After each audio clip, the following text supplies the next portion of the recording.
Thank you for your patience.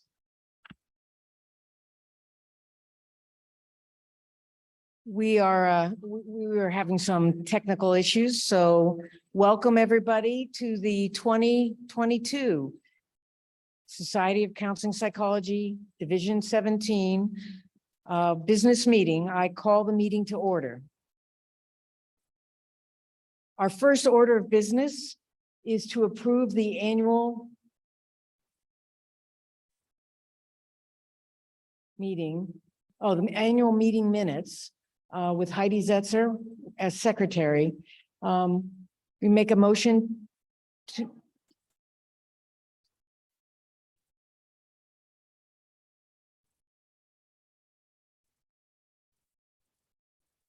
All in favor, say aye.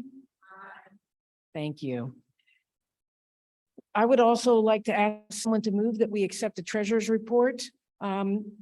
Tody, thank you. So a motion to accept the treasurer's report. All in favor, say aye. Thank you very much.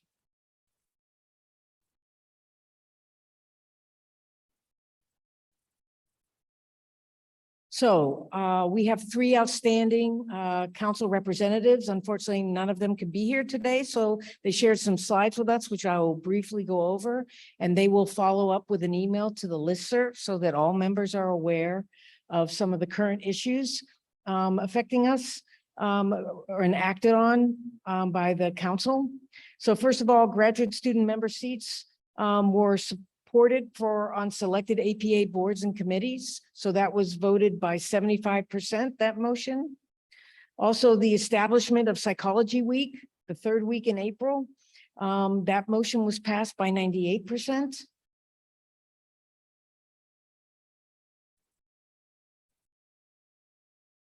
The guidelines for equitable and respectful treatment of graduate students in psychology training programs. There's a lot of moving parts to that, as we've been told, with programs working to improve equitable and respectful treatment. Some of the language was felt or identified as maybe not being aspirational and concerns, so they have delayed the vote until those concerns can be addressed. Guidelines for the psychological practice of women with SMI, motion passed by 96%. So they were busy involving a lot of motions here. We're having a little technical issue. I can just do it, Debbie. Accepting as APA policy a resolution on psychology's role in addressing the impact of and change required with police force against people of color and other marginalized communities was voted on, and that motion passed by 98%. So that's very important. APA resolution on the imposition of death as penalty for persons aged 18 to 20. Science supports this. Above 21, science is more debatable. That motion passed by 95%. I've already heard some confusion or concerns about this motion. I wish they were here to express and how the vote came to that, but I don't have that information. Okay, seems like it's working now. Advancing APA's racial equity plan was something that they also spent a lot of time on, and the motion passed by 94%. The report of the 2021 APA Presidential Task Force on Psychology and Health Equity also passed with a 99% vote. The Presidential Task Force focused on reconciliation process with First Peoples will come to a vote in February at Council, so that is very important.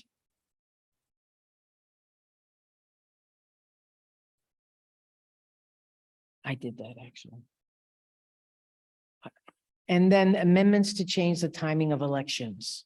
So difficulty getting people to run for president. It's too long and undue pressure. So that motion passed by 96%. And we're also very proud. Dr.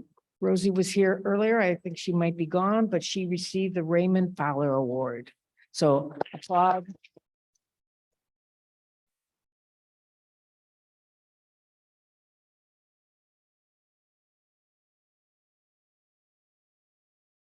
So student affiliates of 17, Alexa, Kimbriana, and Melinda, why don't you come up and give your report?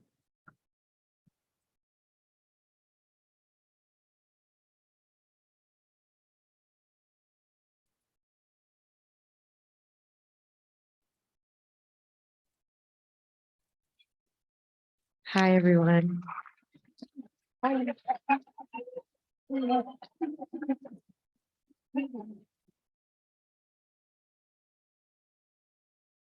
name is Kimbriana Taylor. My name is Melinda Troika. And I'm Alexis Rames. I'll kick us off for the update. So we are the 3 outgoing SAS Tri-Chairs from the University of Missouri. To begin, I just want to acknowledge the incredible work of my colleagues and collaborators in this role, Kimbriana and Melinda. We also have some past chairs over the years. So Robina Mwanga, Gloria Magellan, Letitia Martinez, and Colleen Eddy, as well as our faculty advisor, Dr. Lisa Flores, who couldn't be here today. We also want to thank SCP leadership and all of our SAS board members across different universities across the nation. So on behalf of the Tri-Chairs, we just want to express our gratitude for the commitment and hard work of all of the executive board members that we've had. Also, we're extremely grateful to have been able to serve in this role for the past 3 years. The majority of our tenure has included navigating through the crisis of COVID-19 and the many accompanying injustices that the pandemic highlighted. So while it hasn't been easy to be in this role, the connections that we've been able to make and foster with and among students has really filled our cups in ways that we could not have anticipated. So I'll pass it over to Kimbriana to give a few of our updates from this year. So I'm going to be highlighting some of our accomplishments from the 2021-2022 academic year. We have accomplished the following. We created a monthly work group examining the relationships between advisees and advisors in graduate school. This focused on ways that the psychology field could promote more meaningful relationships in advising. We also hosted an Instagram live series titled Contributions of Counseling Psychologists, a live chat, and this is where SAS members interviewed counseling psychologists. Next, we collaborated with Division 17 leadership to promote awareness about the apportionment ballot and voting and upcoming changes to voting opportunities for student members at APA. We also disseminated a bi-monthly newsletter as well as a monthly literature blitz, and this consisted of helpful information and literature for students. Lastly, we provided financial support for students to attend the APA convention as well as for students to host program-specific events.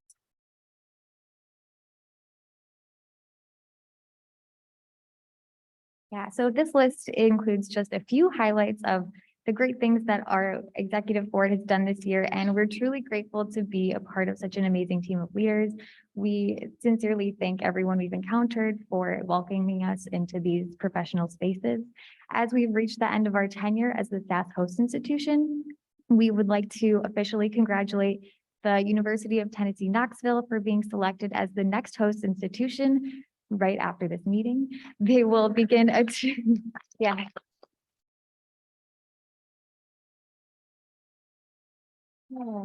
They will begin a 2-year tenure right at the conclusion of the meeting. So as some of you may know, we adopted a hybrid national leadership model with a more limited cabinet of students, leaders at the host institution, and then others joining us on the SAS executive board from a wider range of schools. So after more than 2 years of reflection and discussion with the members of the SCP Executive Board and a special working group about SAS's structure, we have decided to retain this model for the next two years, and UT Knoxville will plan to spend their 2-year tenure preparing to move SAS to a fully national executive board model. We're very excited to pass the torch to UT Knoxville, and we're very confident that the 2 new co-chairs, Samia Aurora and JD Goetz, will continue to serve students while upholding the values of counseling psychology. Thank you.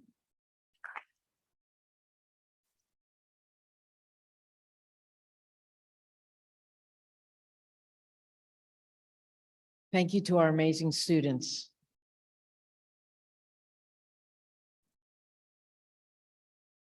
I think you want me to just do it? There we go. As many of you know, we had elections this year, as we do every year, and I'm really excited to lift up this amazing slate of people that were elected this year. Our next president-elect is Dr. Helen Neville.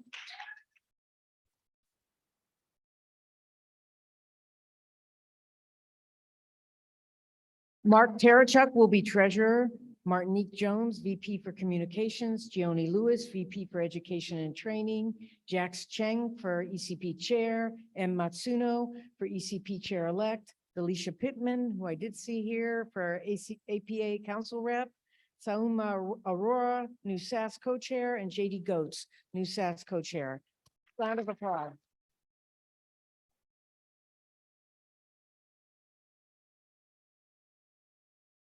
Also want to highlight that we have 4 new ABAP board certified counseling psychologists here. Congratulations to all of you, and encourage all of you at any stage of your career to consider engaging in doing APAP, getting board certified in counseling psychology. All right, next up, Dr. Sharon Horn.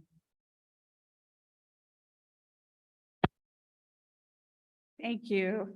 Thank you, Dr. Reynolds, for giving me this opportunity to serve in this fun position. And yesterday we honored our 2022-16 new fellows in counseling psychology. And it was so thrilling to see all the ways that our field is contributing to social justice practice, liberatory research, the values of counseling psychology coming through in research and supervision, teaching, and community engagement. It was truly inspiring.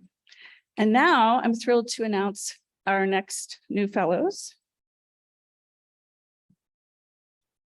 To congratulate Dr. Carmen Cruz, Dr. Matthew Deemer, Dr. Tabitha Greer-Reed, Dr. Matthew Miller, and Dr. Alex Petersley.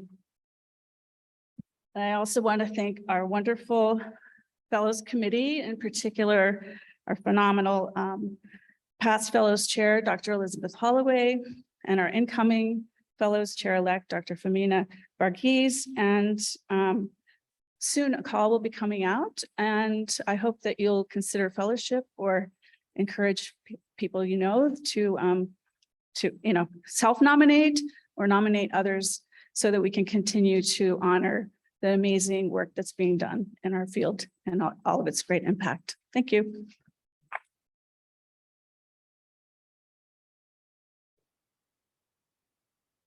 So just want to let you know, we're about to enter into the awards section of the business meeting. We did pass around a handout with a QR code that gives you information on all the people, many of whom are not able to be here today for all the various reasons that people are not here.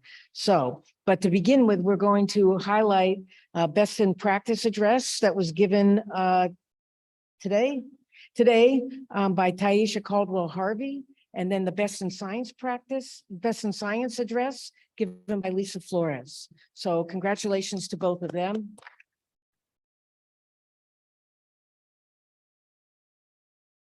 I meant to mention to anyone who's watching virtually, we're sorry because of technology, we couldn't share these slides, but these slides will be up on the website so that everybody who is not at this meeting can have access to the slides and see all the great works. So now I'm going to pass this on to Dr. Kimberly Burdine, who will do the 2022 SCP Awards.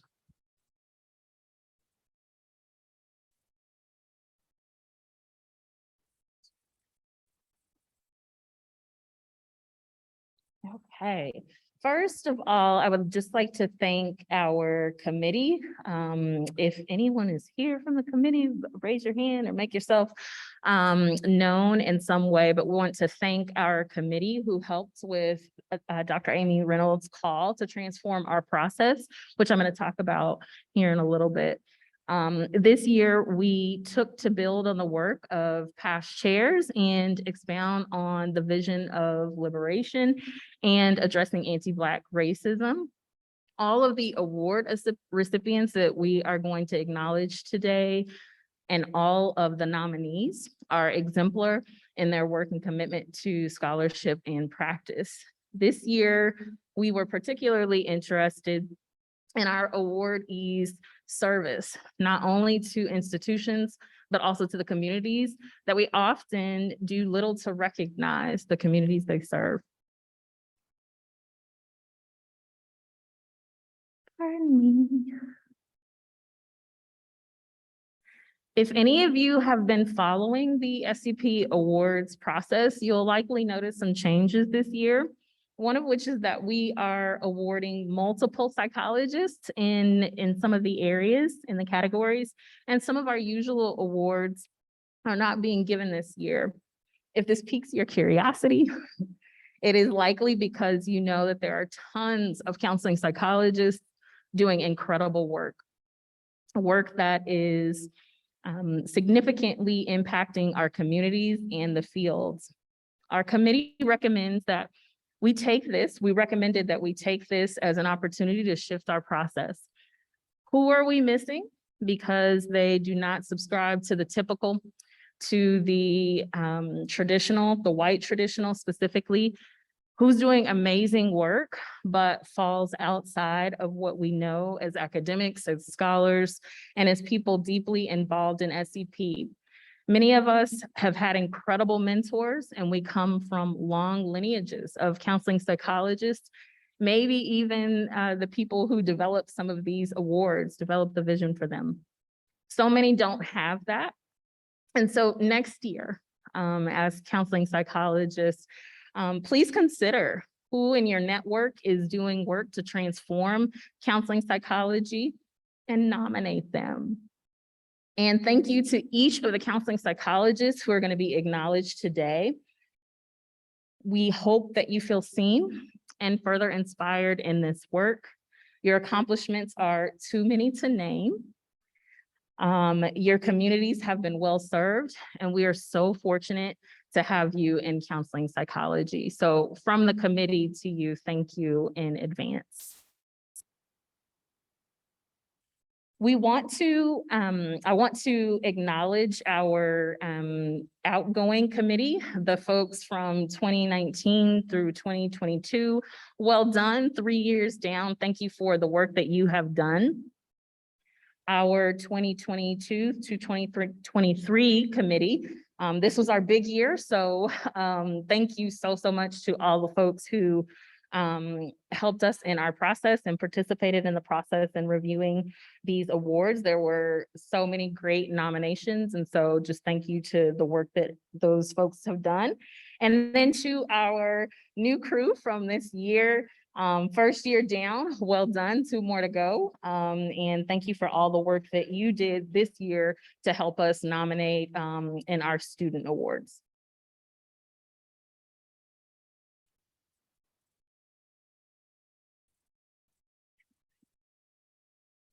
Okay, so we are going to invite our awardees to come up. And if you are here with any of the folks who nominated you, we also welcome you to bring them up with you. I am going to call your name, and then you can come up to the stage and you will take photos with our lovely president here. So, and please help me congratulate all of our recipients. So the Barbara A. Kirk Award for Outstanding Graduate Student Research goes to Dr. Stacy Ouch. Is Stacy here?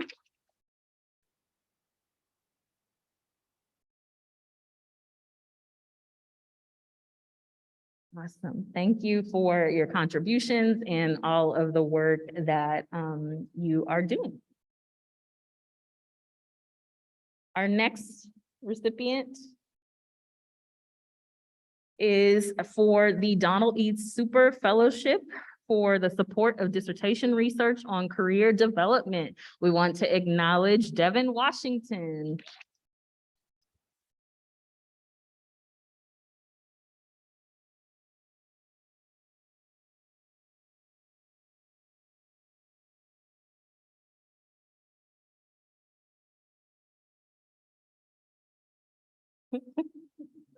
Oh, y'all didn't tell me to take my mask off. I'm sitting here.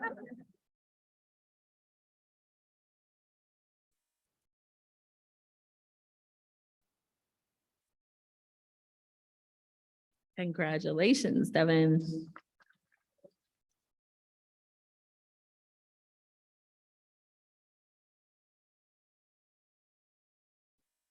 Our next recipient is for the Dorothy Booz Black Award for Outstanding Contributions in Counseling Health Psychology, Dr. Betty Lai.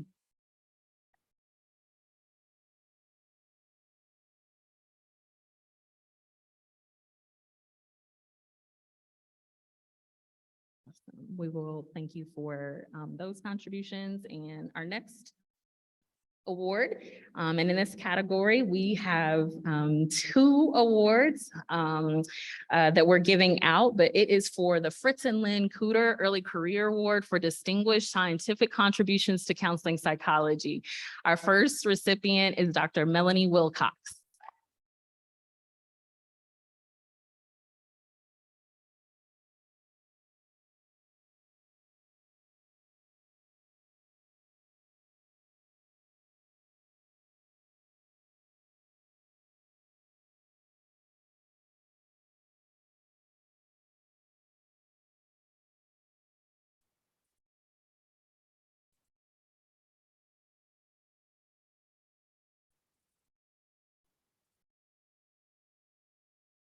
Thank you, Dr. Wilcox.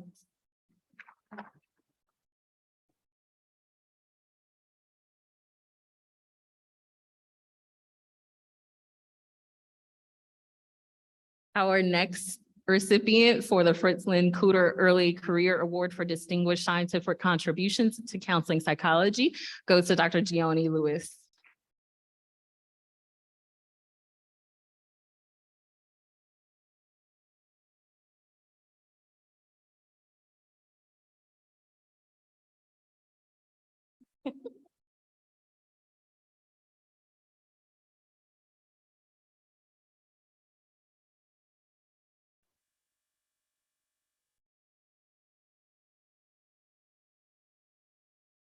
Thank you, Dr. Lewis. Our next award is for the Early Career Award for Distinguished Professional Contributions to Counseling Psychology. And that goes to, I love the energy. Yes, that goes to Dr. Delisha Pittman.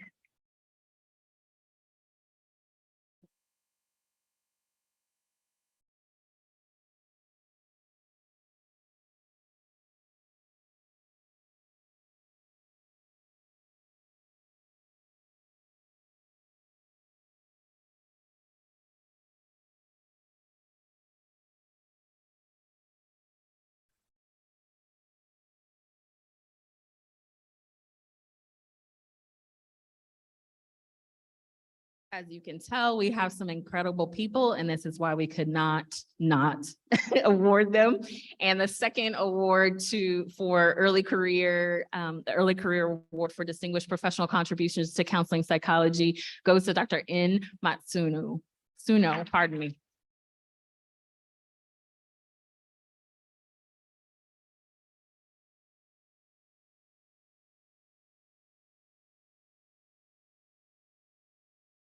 And our next award is for Lifetime Achievement in Mentoring, and that goes to Dr. Jean Manis.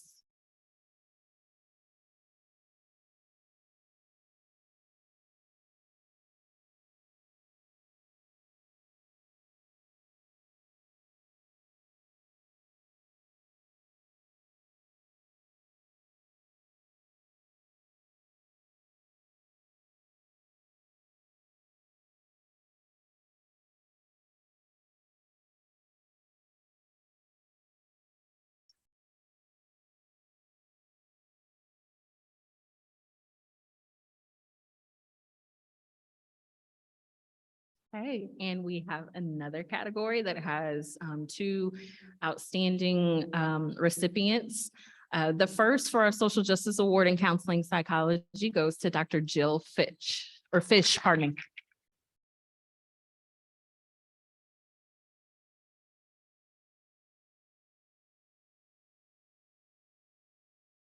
And our second recipient for the Social Justice Award in Counseling Psychology is to Dr. Skylar Jackson.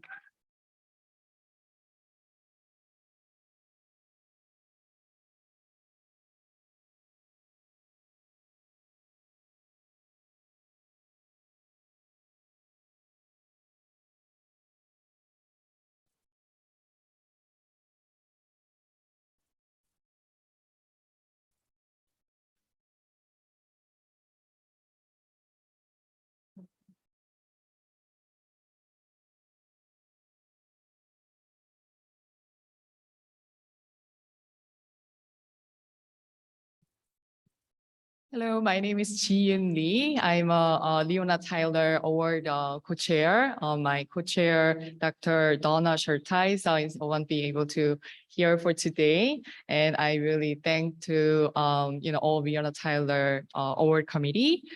That the Leona Tyler Award for Lifetime Achievement in Counseling Psychology goes to Dr. David Bluestein.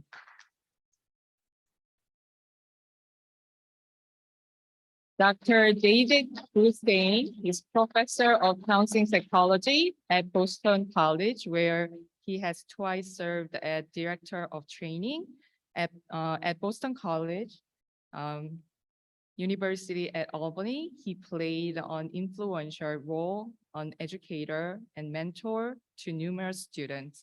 Dr. Bluestein is the internationally recognized expert on vocational psychology who earned his PhD from Columbia University.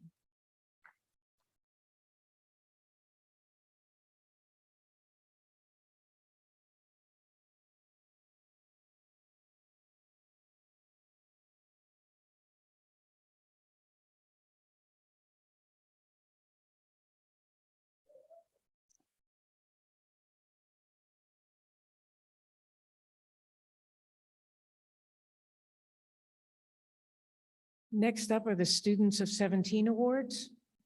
We'd like to welcome our outstanding trio again.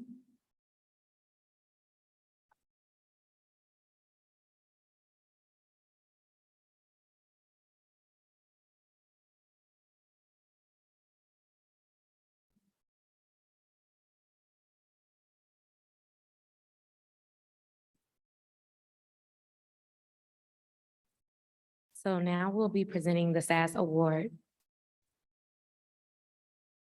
Oh, okay. Sorry about that. So next we'll be presenting the Sas Award for Outstanding Dedication to Social Justice and Liberation in Counseling Psychology. This award recognizes students' commitment among counseling psychology and closely related fields to advancing social justice and liberation. We have 7 recipients. Not everyone could be here physically in person. However, for the individuals who are here, please come forward and accept your award and take a picture with the president. Thank you. Do I control the PowerPoint? Okay. All right. So, and we are going to say some brief remarks about each awardee. So first we have Vanessa Anyanso. So Vanessa's, and you can come on up. So Vanessa is a 4th-year doctoral student at the University of Minnesota Twin Cities. In response to the civil unrest in Minneapolis after the murder of George Floyd, Vanessa raised over $20,000 to buy supplies to donate to organizations in the North and South Minneapolis areas. In addition to her community involvement, she engages in the mentorship of historically marginalized students and created a diversity podcast titled PH Diversity. So congratulations to Vanessa.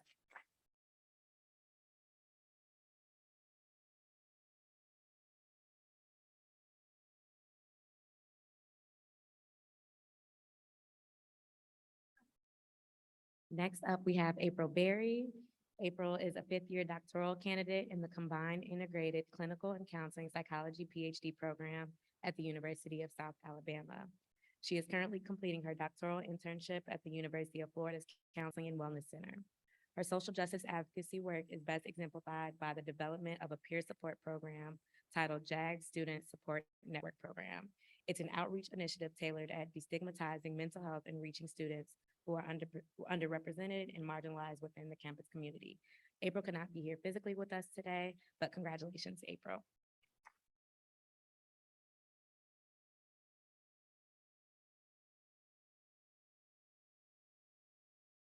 Next, we have Hu Chang. You wanna come up here?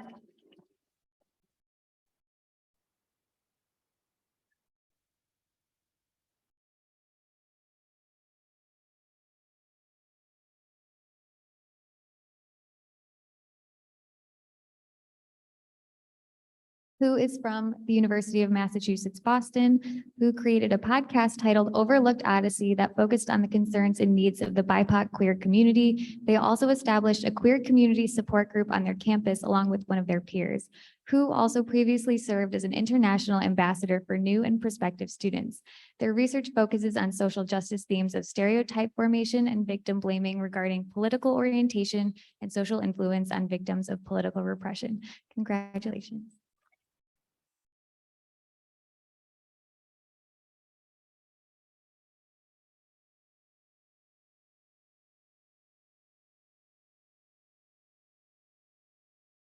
Next, we have Alex Coulson. Alex is entering their second year as a doctoral student at Arizona State University.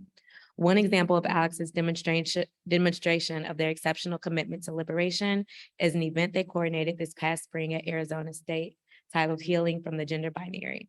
This event focused on the strengths and positive aspects of being non-binary, and it supported attendees in challenging and healing from the gender binary by creating artwork, defining one's own gender, and learning about trans and non-binary history and advocacy. Alex cannot be here with us physically today, but congratulations, Alex.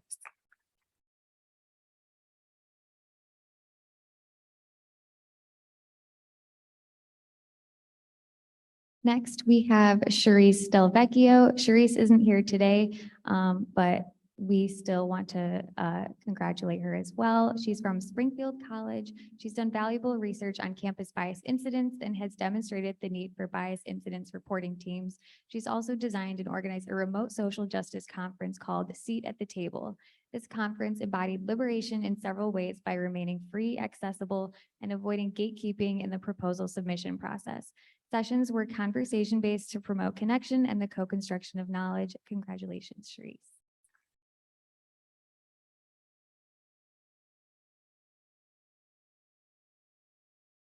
All right, our next awardee is also not here, but we have Kwanda, who's a fourth-year doctoral student at Purdue University.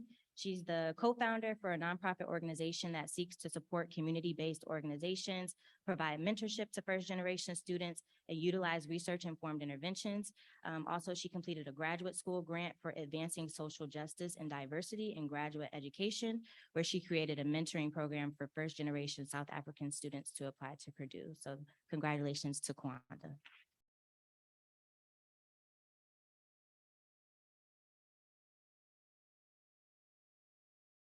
And then last but not least, we have Chantel Pace.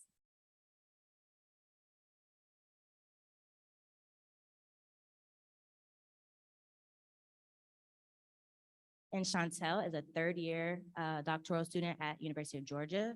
She launched the Sacred Healing Circle, which was created as a safe and liberatory space for Black women.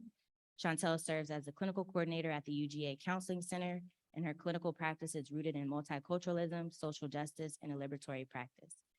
She has been conducting research that examines how history and the cultural strengths of the Chamorro people can mitigate psychological distress to help make visible this hyper-visible population that has one of the highest suicide rates in the world. So congratulations to Chantel.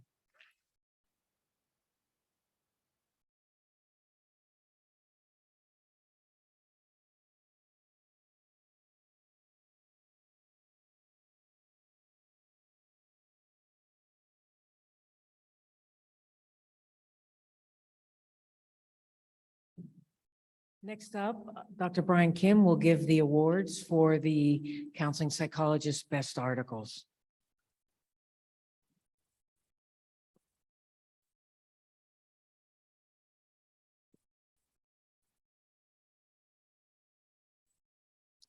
Thank you, Dr. Reynolds.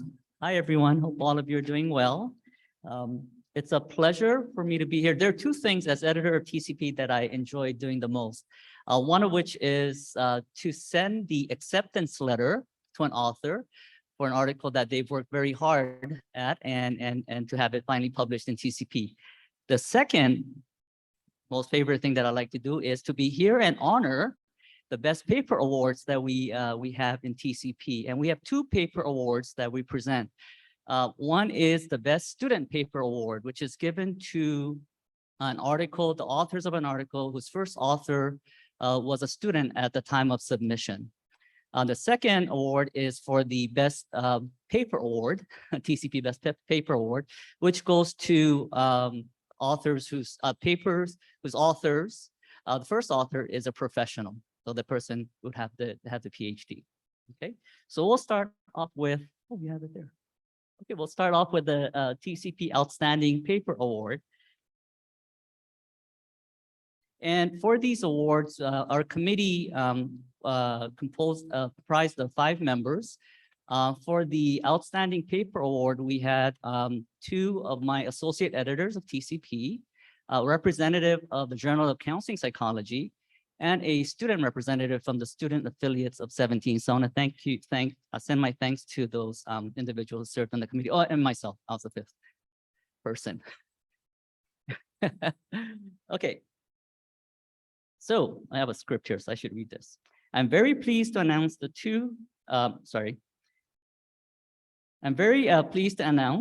TCP Outstanding Paper Award, and it goes to the major contribution titled Multicultural Counseling Competence. The authors are Charles Ridley, Katie Consol, Xiao Meng, Deborah Molen, Ankita Sahu, Shruti Surya, V. Tran, Siming Sia, and Carolina Yin. This major contribution was published in the May 2021 issue of TCP. And I believe Dr. Ridley, you're here, so would you like to come up? And any other co-authors? Please, let's give them a round of applause.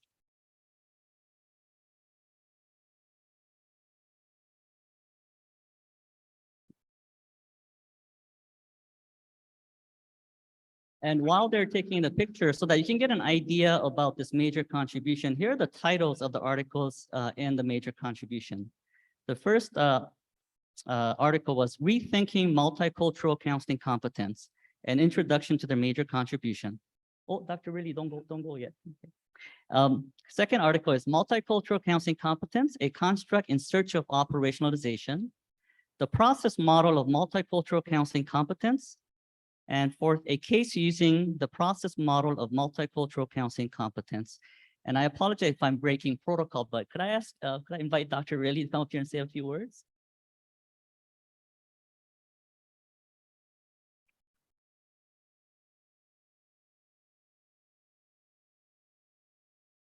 First of all, I'd like to thank God and Jesus Christ, my Lord and Savior.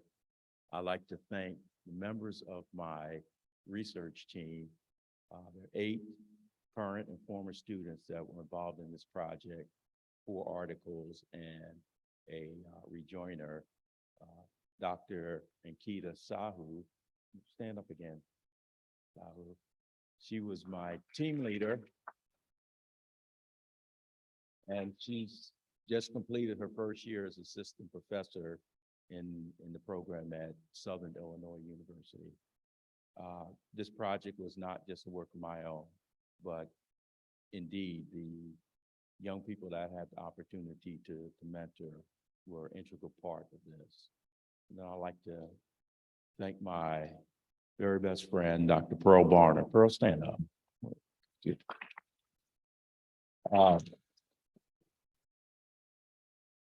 Pearl and I went to graduate school, earned our PhDs in counseling psychology at a little school just across the river, University of Minnesota.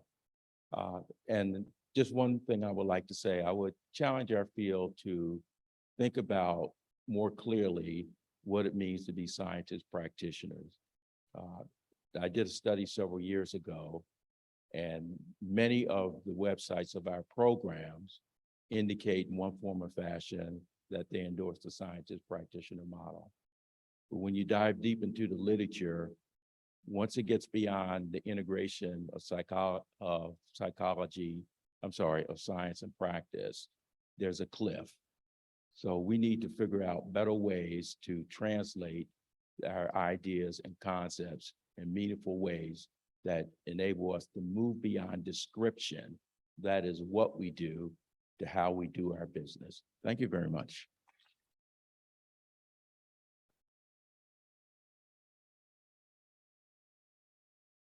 Thank you, Dr. Ridley. Now I'm very pleased to announce the winner of the TCP Outstanding Student Paper Award, and it goes to the article titled, What Does It Mean to Be Mexican American? Exploring Youth Ethnic Identity. The authors are Haleh Hashpari, Karen Tao, Kritzia Merced, Joel Arbizo Zavala, and James Hernandez. The article was published in the April 2021 issue of TCP. I believe Dr. Tao is here, so would you please come up?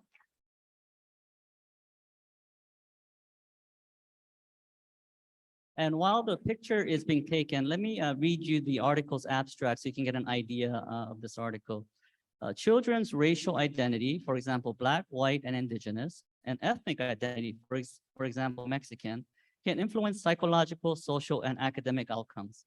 Despite evidence that awareness of racial ethnic marginalization begins during pre-adolescence, there is minimal research examining how children talk about identity at this age.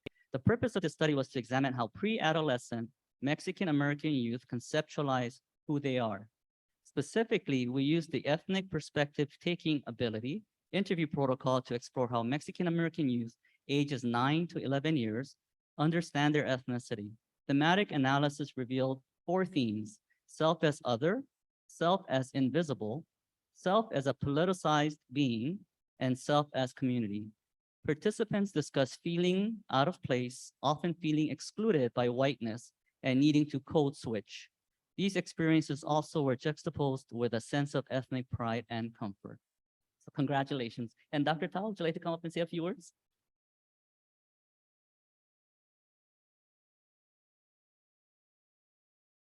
Thank you so much, Dr. Kim. Haleh is currently in Hawaii, and they are starting a postdoc at the VA Pacific Island Health System. I'm just really honored for Haleh and all the work that they put into this qualitative study. And mostly I want to give a shout out to the students that we worked with for over 2 years, really getting to know them. And just a little context, we met these students, 4th and 5th graders, who taught us so much about life, resilience, and this was pre-2016. And during that time, out of the mouths of babes, they shared their fears for what was coming and listening to the media. And at that time, as adults, we're like, no, that's not going to happen. You know, this person won't be elected. And they said, you know, we're really afraid, Dr. Tao. And, you know, they saw the writing on the wall. And through them, we just learned so much about what it means to come to school every day and how we can help students bring their whole selves into school. And so we're just really grateful for that opportunity to have them share their voices with us. So thank you.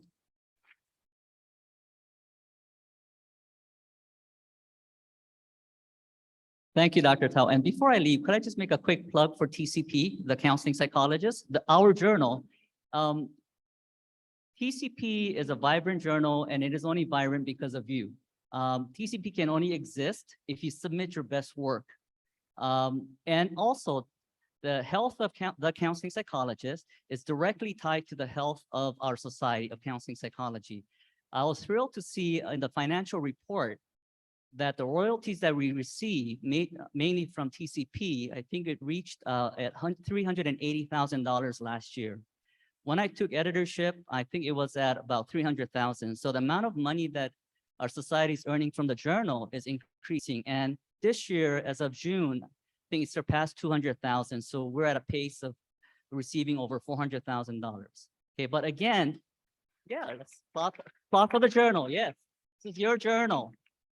So please submit the best work that you have to TCP. I understand there is another journal, starts with J, Journal of Counseling Psychology, which is a very good journal. The royalties for JCP actually is given to APA, and I don't think the society receives any of that money. And not to say that, not to say that don't submit your work to JCP, do submit them, but save your best work for TCP. Thank you.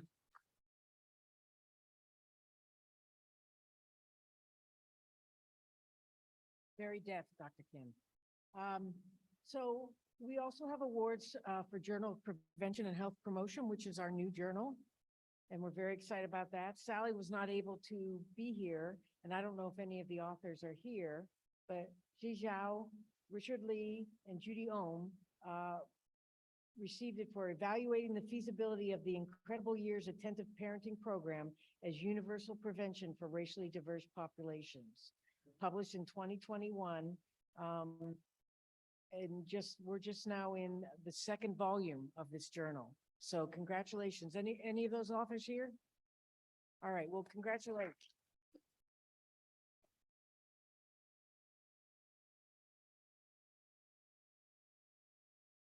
We want to highlight a couple of APA-wide awards that some of our members have received, and we hope that we've captured all of them.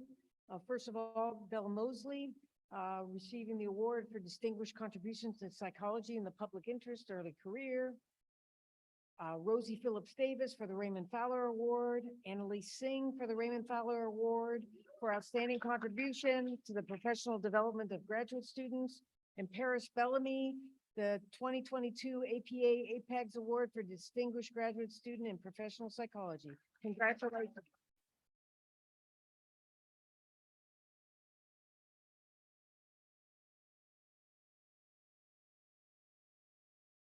So every year we try to gather information on counseling psychologists who have passed. Again, we hope that this is inclusive of everyone, but if you know of anyone who has passed, we put this information on the website as well, so it'd be useful for you to let us know. First up is Dr. Kathleen Boggs, who passed away this past June. So in honor of her. Next up, Dr. Robert H. Dulliver. I do want to say that sometimes these things, some people may not be aware that certain people have passed, and it may catch people. So I just want to acknowledge that. So we lost Robert Dulliver, Lenore Harmon, which we had a webinar supporting her, celebrating her life earlier last year. John F. McGowan, he was SCP president from 68 to 69. Norman Sprinthall. And I believe that's, and Rex Stockton. So in honor of all the many people who have contributed greatly, we think of them and appreciate their good work. So thank you.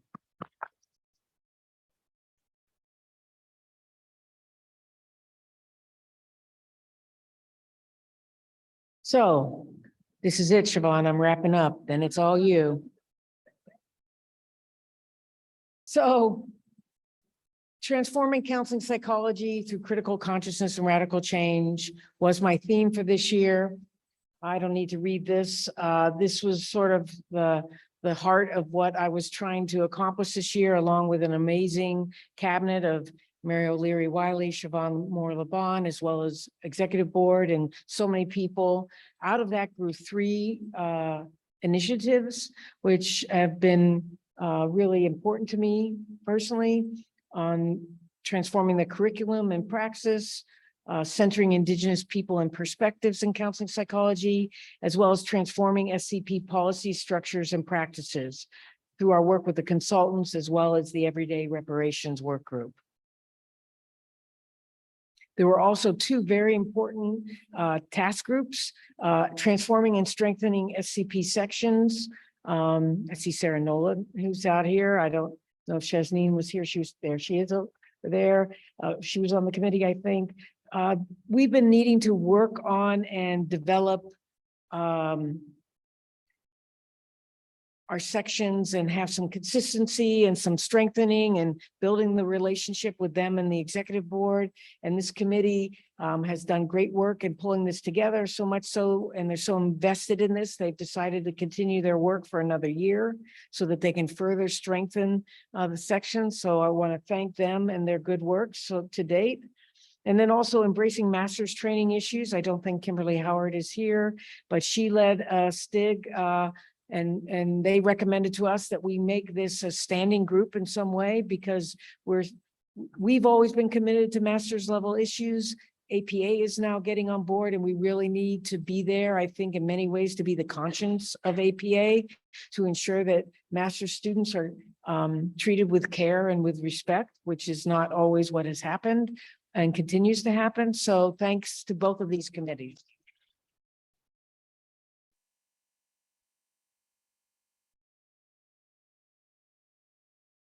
So I don't know, how many of you listen to, movement music from the 1960s, but Mavis Staples was very famous for singing this song called Change.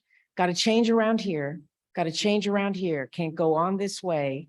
Things got to change around here. Say it loud, say it clear. Things gonna change around here. So I feel like that's a powerful statement about the work that I think we are in many ways building on the work from Annalise and Mary to really try to make important changes in our division. And I just want to highlight a few things. The curricular transformation program, we had 13 work groups. They're going to continue their work, and it's going to live on the website so that people can take advantage and learn from that. Instructors that teach these many courses. Indigenous People and Perspectives is a work group that is also going to, in their own way, continue to provide support for Indigenous counseling psychologists. And we met today and talked about building connections across 45, 18, 35, so that we can all serve in mutual aid to support SIP, the Society of Indian Psychologists, who, because there are so few Indigenous psychologists generally, and even fewer counseling psychologists, they need all of our support so that they can do the things that they need and want to do.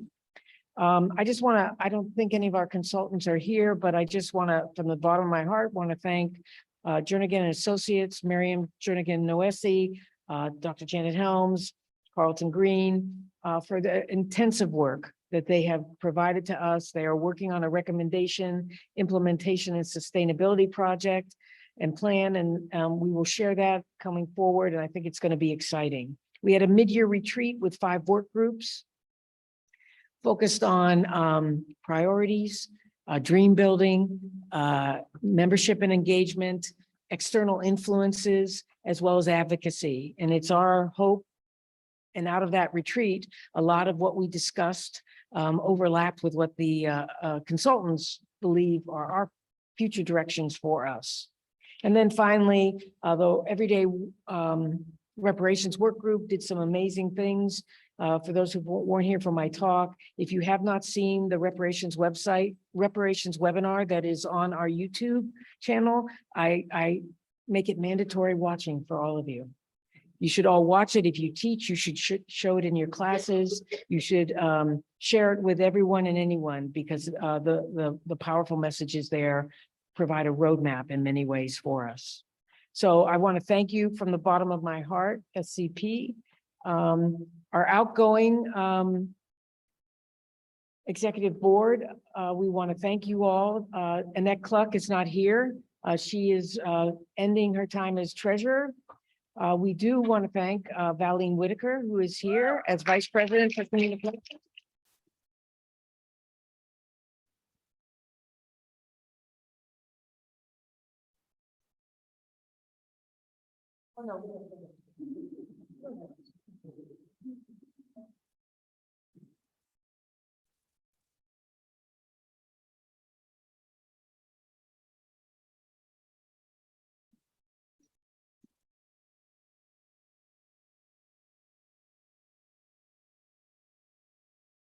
We would be nothing without our many leaders. Kimberly Howard is not here. She's the vice president for education and training. She will be rotating off. Our 3 amazing SAS co-chairs, please come up.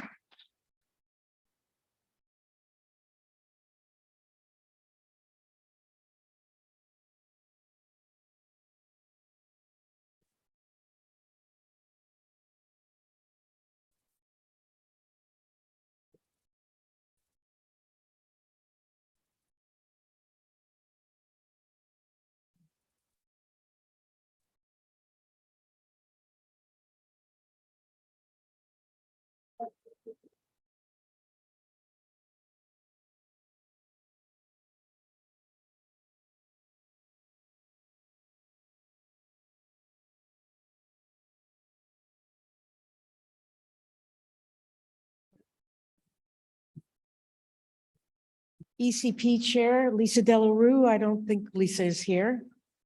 She's busy doing other things, I think, right about now. Finally, past president, Mary O'Leary Wiley.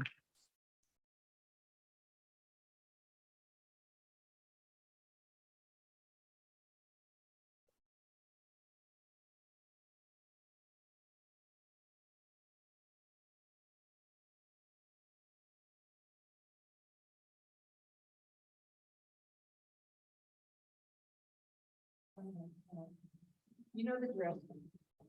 So we want to thank Mary for your service, contributions. It's hard to sum up everything that Mary has done for so many years for the society. First and foremost, uplifting practice in so many ways. We worked on her for many years to get you to run for president, which is hard for our practitioners to do, right? Especially at this level. And Mary brought her full heart and all of her knowledge. And we have a gift here. You don't need to open here, but what I will say is now that you're no longer past president, we have here, we know how much you love tea. So there is a teapot here. And then a tea subscription to a woman-owned tea company. So you'll get a couple of months of that. And then when you're just getting comfortable with your tea, relaxing, feeling good, then here is a gift card for your local theater that I know you love to go to. So you can enjoy yourself. So it's all about the good life. Now that she's done, she's relaxing.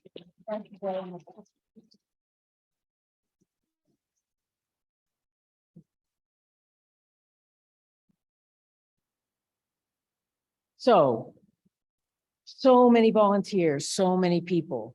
All of the individuals on all these committees, boards, work groups, all other volunteers. Thank you so much. We are forever indebted to all of the work that you do on top of the things that you get paid for. So this is really from the heart. We thank you. And for those of you who haven't gotten involved yet, doesn't this look like fun? Yeah. Don't hesitate. You can come up and work for Siobhan Moore-Laban. Siobhan, come on up. Now's your time to shine.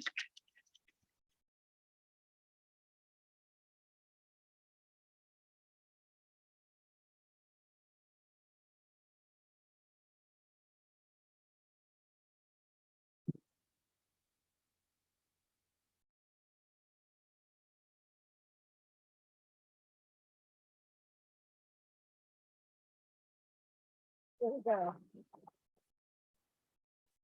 So Siobhan is going to take the oath of office, but before she does, you know, we have a ritual here where she gets a really impressive gavel. Here you go, Siobhan. See that? Oh, wow. Has her name on it. You can take it home and get things done, get attention on the dinner table. You can use it however you want. Attention, attention. But then when people really don't pay attention to you, you can use this one, which has been passed on for how many years, Debbie? Years and years and years. It's passed on. It's gotten lost a few times, but found its way back. So this is the real gavel. Siobhan, I'll hold on. You hold on to that. So we have an oath of office. So you can repeat after me. Okay. Well, should she repeat after? Yes. It just seems funny to say, I, Siobhan Moore-Laban. Maybe say I. And then I like that. Okay. I, Siobhan Moore-Laban, Affirm that I will faithfully discharge the duties of president of the Society of the Counseling Psychology affirm that I will faithfully discharge the duties of president of the Society of Counseling Psychology and will, to the best of my ability, uphold the bylaws and will, to the best of my ability, uphold the bylaws of the division and those of the American Psychological Association. of those of the division and those of the American Psychological Association. It's a done deal. Congratulations.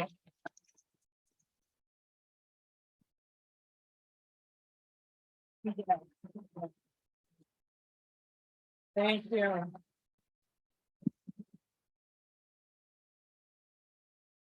Thank you. Thank you, everybody. Thank you. Please join me first in expressing our deep appreciation for Dr. Amy Reynolds for her amazing leadership over this past year.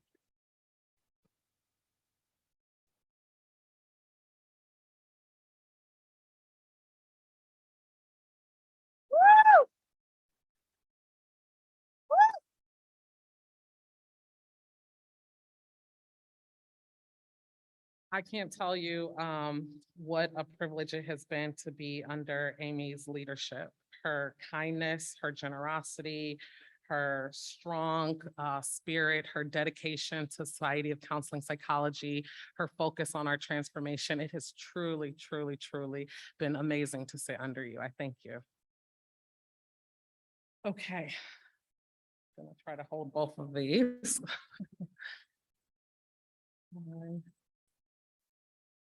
Okay, did that move? Okay, great. So I am truly honored and humbled to step into the role of president of the Society of Counseling Psychology, Division 17 of the American Psychological Association. I have been a member of SCP since early days as a graduate student, and I have deep respect and appreciation for our society, which is a professional home for me, and I know for so many of you as well. I am beginning this year with a lot of excitement for the work that we have been doing to further strengthen SCP by centering our efforts to dismantle anti-Black racism and continuing to move toward the liberation that my friend and esteemed colleague, Dr. Annalise Singh, called us to a few years back.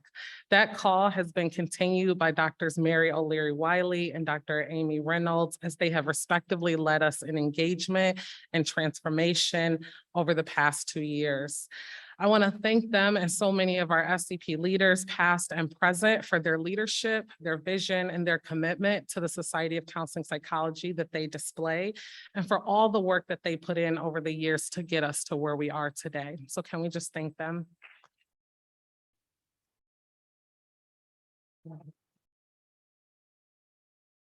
Today, we're at a place as an organization that we have been really working to identify which anti-Black racism practices are present in SCP, and with the goal of correcting those.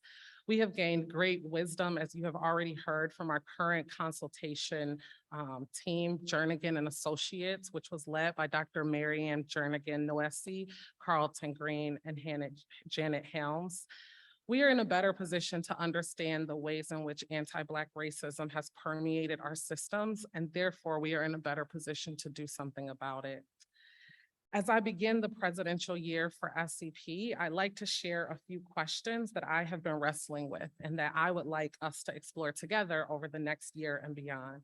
These questions are centered with the lens of better positioning us to dismantle anti-Black racism. I also know that this is the last thing on our agenda, and I'm standing between you and the social, and so I won't be too long. As my husband says when he preaches, I will just take a quick 45 minutes. The question that I've been thinking about and reflecting on come from my own journey and experiences within our field, conversations that I've had with so many of my amazing colleagues, and growth from many of our prior presidential initiatives and themes, as well as, again, the wisdom of our consultation work. And I hope these questions make you think as much as they've been making me think, and that you will join us as we explore them together. The first question I've been wrestling with, as you'll see there, is what are our current values? Some of our SCP values include empowering people to improve their lives, building upon their strengths, being strength-based in our approach, promoting resilience beyond only improving pathology, considering context, systems, and intersecting social identities in our work, centering marginalized voices, and respectful and intentional communication, addressing systemic oppression, and more. And as I mentioned, these are just some of the SCP values. There are more, that isn't all of them, and I won't read the full list to you today, but I can say that the list is still missing some things. We've been really centering our work around combating anti-Black racism, and it's missing that. It's missing explicit language about dismantling systems that support white supremacy, and that has been very important to us. And it's missing our pursuit of liberation, which we have been highly attentive to. SCP has done critical work in bringing these areas to the center of our efforts for the past few years. So how do we begin to reflect those in our values? If you look closely, I do believe that you'll see them. In fact, I think I think being inherent in our values is a big part of what has moved us to do this work over the past few years. Dismantling anti-Black racism, combating white supremacy, pursuing liberation are implied in the stated values that address systemic oppression, center marginalized voices, and promote resilience. They are there. And implied is great, but I would like for us to be bolder, to be clearer, to be more intentional, to be explicit in naming what we value so that we can better center it. And to that end, we may need to revisit, re-examine, and redefine what our values are collectively. Within that process, we will have initiatives that further define and redefine them, and it will be important to operationally define so that we're on one accord as we work to live them out. The second question is, what are our values as the Society of Counseling Psychology in connection to our values as counseling psychologists? So we train in counseling psychology programs. We came to know counseling psychology through our counseling psychology values, which are similar to, but not always the same as our SCP values. Counseling psychology values include a focus on social justice and diversity, understanding environmental and contextual factors, respecting individuals, fostering positive interpersonal relationships, and more. We, as the Society of Counseling Psychology, bring these counseling psychology values into the work that we do. But how do we reach back to counseling psychology and bring our SCP values to our programs and to the process of training our future colleagues? How do we redefine the values of social justice and diversity to talk specifically about anti-racism and liberation within counseling psychology programs? How do we further the counseling psychology value of fostering positive interpersonal relationships by holding each other accountable and creating environments where our students and our colleagues with marginalized identities feel seen and heard and valued? How can we expect for the Society of Counseling Psychology to be anti-racist, anti-oppressive, and liberated if our training programs that are bringing in our future colleagues are not? I believe that we can better collaborate with the rest of counseling psychology so that we are thoughtful about how we socialize our future colleagues into the value-based, meaningful, and critical work that we are doing as a society. And the bonus is that in that process, we better protect our students and we re-socialize ourselves. My third question is, how do we, as a Society of Counseling Psychology, live out our values? What do they look like in our everyday work and interactions? How are these values evident in our practice, in our teaching, consultation, advocacy, mentoring, research, and more? How are they present in everything that we do? I'd like for us to explore that together. One part of that exploration is connected to the last question about values between SCP and the rest of counseling psychology. With specific attention in our training programs, I would like us to think about the question, how do we socialize trainees and colleagues into the profession of counseling psychology? There are conscious and unconscious processes of socialization and direct and indirect means that we need to explore together. One particular area that I will challenge us to think about is the way in which we socialize people with this notion of professionalism. I have become very, very passionate about this notion of professionalism. To be a counseling psychologist, one must be professional. And we spend a lot of time evaluating our trainees and each other. And if we're honest, most of that is done in the area of what we call professionalism. But if we look at the definition of professionalism, which are defined in psychology, we will often see definitions that state professionalism is behavior and attitudes of a professional. Interpersonal functioning and thinking like a psychologist. So we can see that professionalism is vaguely defined. And although the definition will posit that professionalism is behavior and attitudes of a professional, it is typically applied with a lack of understanding that behavior and attitudes are culturally derived. the way that which the standard of professionalism is used in our training programs and in our field is sometimes discriminatorily applied and weaponized in ways that harm Black and Brown people, as well as people of various marginalized identities. And to that end, professionalism can be seen as coded language that can be used to undermine, dismiss, and attempt to erase folks' culture while promoting proximity to whiteness and calling it a standard of professionalism. Another definition of professionalism is from APA's standard of accreditation, and it is behaving in ways that reflect the values and attitudes of psychology. So that's great. So back to my first question today, what are the values of the Society of Counseling Psychology? And to the second question, how do we connect those counseling psychology values with our training programs overall? And then the third question, what actions help us reflect those values? So in other words, how do we use our values and actions to demand the acceptance of standards that encourage the expression of Blackness, of Brown people, of queer, trans, and non-binary individuals, instead of going along with notions that require closer proximity to whiteness? How do we dismantle these systems in everything that we do? As I close this time of sharing questions with you, I'll ask you one more, my final question. But before I do, I want to share a brief experience that I had while I was here in Minneapolis. I was fortunate enough, oh, there were all the questions.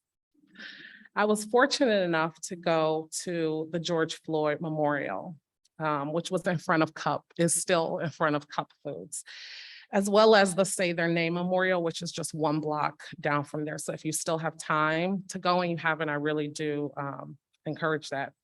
It was really moving to be there, to say the least. I felt a real deep sense of sadness standing in the spot where George Floyd was murdered and seeing all of the placed headstones down the road at the Say My Name, Say Their Name Memorial.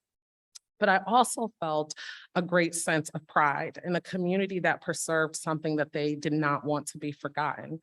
The community members who are preserving this memorial created kind of this flower garden that you'll see in the top left-hand corner. What they created is like a roundabout in the road so that traffic could still go through the area, which was a compromise with the city officials who wanted to reopen the street, which would have taken down the memorial. So traffic can still move through, but it's not in this high of a volume of a way. And this creation to me was real unapologetic boldness for standing for what feels important and not allowing for something meaningful to be washed away or taken down. The community has also named it George Floyd Square, and you'll see some signs that say you are entering the free state of George Floyd. You'll see that in the bottom right-hand corner over there. And the Speedway gas station, which is in the top right-hand corner, has been renamed by the people. And so instead of Speedway, it is called People's Way. And it is bold and it is inspiring. And so my final question for us today is, how do we more boldly center the work against anti-Black racism, anti-transphobia, anti-oppression, and liberation so that these notions are not washed away and replaced with lighter terms like diversity and multiculturalism that are easier to talk about? I'd like to invite you into this work together. The support of the executive board and the rest of the SCP leaders is going to be imperative, but this work requires a greater community. And let us redefine together and center our values together as a community. Our current relationship building opportunities and the manifestation of professional networks and the subsequent opportunities to contribute, to lead, and to engage are at times for us still well-intended, but rooted in ways that are not helpful for all of our communities. Our community and engagement opportunities are great, but who has access to them? How do we use our privilege and our positions of power to determine that? Let's build a community to do this work that's filled with people who are not just academic legacy or people who are known and recommended. Let's break free of those limits and reach beyond our comfort zones and build a community with people who we never knew, but we certainly needed. My presidential initiatives are about exploring these questions about our values and our intentional community. And to my opening question, it's not only about how we live out our values, but deciding together how we will live them out loud with boldness as we move forward with an unapologetic pursuit of anti-racist, anti-oppressive, and liberatory counseling psychology.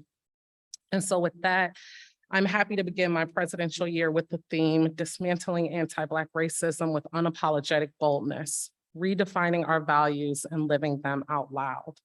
We'll have specific initiatives.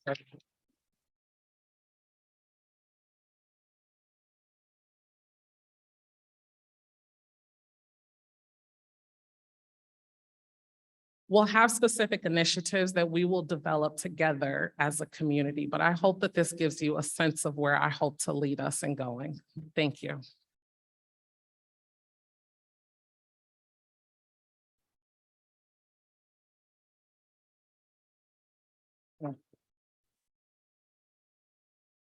Thank you.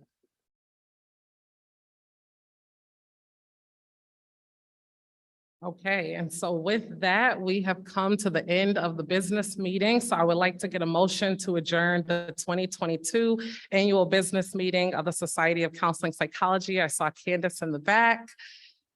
All in favor? All right, adjourned. Please join us for the social hour that's in the North Star Ballroom on the second level.